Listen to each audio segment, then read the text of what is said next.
Kai'Sa, daughter of the Void. To survive among predators, Kai'Sa became one. Stranded for years with no hope of rescue, Kai'Sa endured through sheer will and a symbiotic second skin adapted from a living Void creature.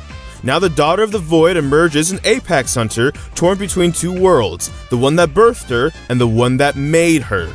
Going over those abilities though, the first, her passive, is called Second Skin, and there's two kind of abilities in it, if you will, two passives, if you will. Caustic Wounds, which Kai'Sa's basic attacks mark enemies with plasma, dealing increased bonus magic damage. After a few successive attacks, the plasma ruptures for a burst of damage based on the target's missing health. Nearby allies' immobilizing effects add stacks of plasma. Living Weapon, which is kind of the other half, the Void version, if you will. Kai'Sa's symbiotic suit adapts to her chosen attack style, evolving her abilities based on permanent stats gained from shop items and experience level.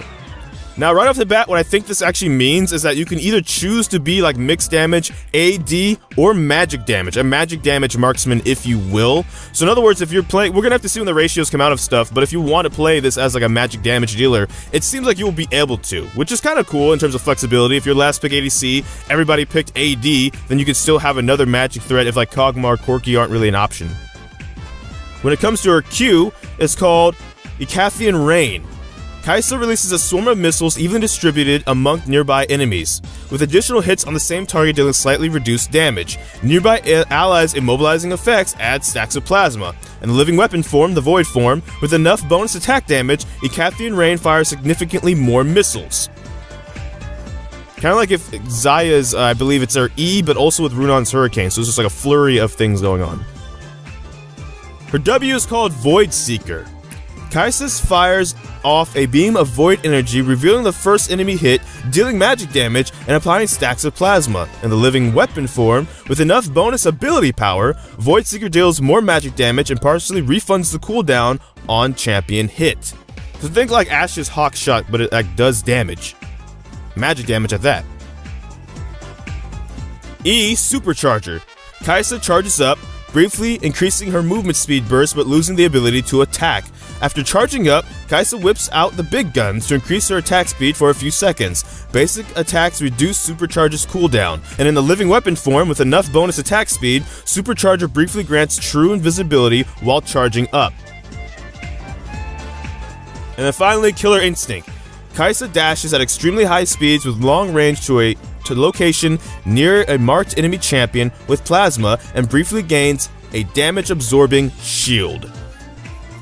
So talking about her abilities first and foremost, it seems like there's an emphasis on three different playstyles: attack damage, attack speed, and magic damage. And it seems like each ability that she has, only one will benefit from building more of one stat than those other stats. So in other words, on paper, reading those, if you don't really read into that too much, it seems like she gains a bunch of cool things to do in her kit alone, let alone what she builds. But no, it seems like some of these things are definitely dependent on if she has a bunch of attack speed first, or a bunch of magic damage first, or a bunch of attack damage first, which really means you have to dictate how you want to play the game, probably in Champ Select too. The enemy team comp then decides, I'm going to be more magic damage, which means I believe it's the W that has more ability power. The more ability power you have, the more damage that one does. Or with the E, the more attack speed you have, the more that it will do. And with the Q, the more just regular attack damage you have, the more that will do.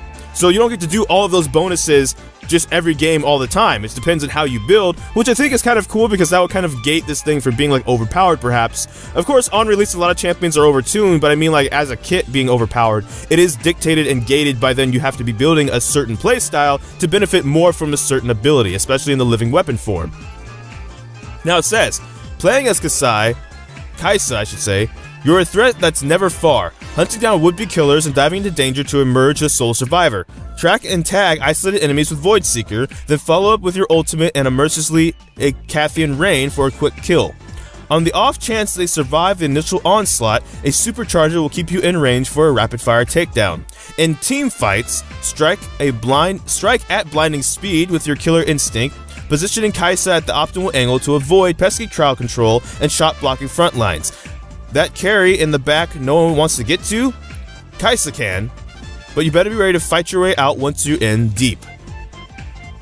So as of course mentioned in the teaser, they said this was going to be a champion that would thrive in enemy territory. So this kind of means like in the enemy's face as well. Close range combat, kind of like Vayne, high risk, high reward kind of an idea, in which case you want to get in close to duel and fight, and also worry about enemy crowd control and stuff like that.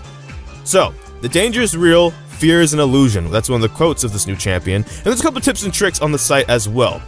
Watch for enemies wandering without backup, but also keep an eye out for allies already in combat. If they immobilize and mark an enemy with plasma, Killer Instinct is a free ticket to a fast kill.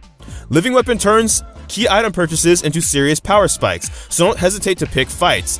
Kai'Sa's adaptations work best when you recall in Rome. You evolved a new vicious Void enchantment to farm champions, not minions. While a Cathian Rain can annihilate an enemy isolated enough to take full damage from the Missile Slavo, Kai'Sa's at her most murderous when she's making good use of her autos. Her passive means each one hits extra hard, and a constant assault will drastically reduce the cooldown on Supercharge so you can keep repositioning. Life and death are separated by the smallest stumble. Another quote from this champion. And then there's a splash art as well, the Void form, and it's kind of interesting. So that's really the new ADC Void Marksman, if you will. And again, what I think is kind of actually cool is that there's different places. It kind of reminds me of Elementalist Lux in terms of the forms, in which case every game, unless if of course you have a favorite form, like say Magma Lux, you'll always pick those same two forms to transform into Magma Lux, but you have the option of switching it up. And with this champion, yeah, it'll probably be a bot lane marksman most likely, but you might be able to succeed with them in other roles, primarily magic damage roles like the mid lane, because of their scaling. So in other words, a magic damage dealing marksman. Of course, also on top of that, with the mid-season coming up, remember Riot wants to move mages to the bot lane. This could also be kind of a gateway champion, if you will, because now it'll give AD carries time to actually play against something that does a lot of magic damage or could build full-on magic damage and get used to the idea of something other than just an AD threat in the bottom lane that you're laning against. So, that's going to be all for this video. Thank you so much for watching this video this far if you did. That's the champion reveal, if you will, the abilities they're going to have in game, and a little bit of brief discussion about it. So feel free in the comment section down below to add your own ideas about this champion. Do you like it? Do you hate it? Do you think it will be overpowered? Do you actually think it will be not overpowered?